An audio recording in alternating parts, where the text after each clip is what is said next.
Cameo నేను Chiranjeevi fan. Chiranjeevi గారు చేస్తుంటే బాగుండేది. బట్ మా చిరంజీవి గారు కూడా ఖచ్చితంగా చూసి నేర్చుకోవాలి. వయసుకి తగ్గ సినిమాలు చేస్తుంటే బాగుండేది. కొంచెం కొంచెం మేము మా అందరికి ఫీలింగ్ అదే ఉంది. బట్ బాలయ్య గారు 5 వరుస హిట్లు కొట్టారు. ఎక్సలెంట్. ఎంత కలెక్ట్ చేయొచ్చు అంటారు మీకు ప్రకారం? బాహుబలి 1 బ్రేక్ అవుద్ది అనుకుంటున్నాను. అండ్ ఆర్చర్ క్లిక్ అయితే మాత్రం it may break bigger. Actually super ఉంది సినిమా. జై బాలయ్య. Super duper hit. ఇంకేంటి ఎలా ఉండదు, హిందుత్వం అంటే ఇదేనయ్యా.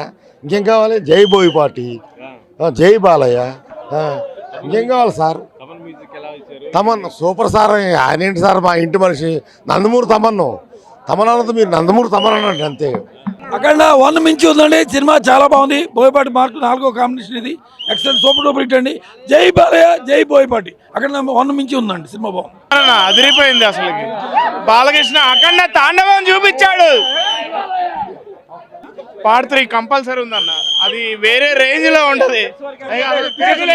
సూపర్ అన్న. అసలు తమన్ మ్యూజిక్ గానీ బ్యాక్గ్రౌండ్ గానీ అసలు ఒక్కొక్క సీన్ మామూలుగా లేదు. సీటు ఎడ్జ్ లో కూర్చొని చూడాల్సి వస్తుంది.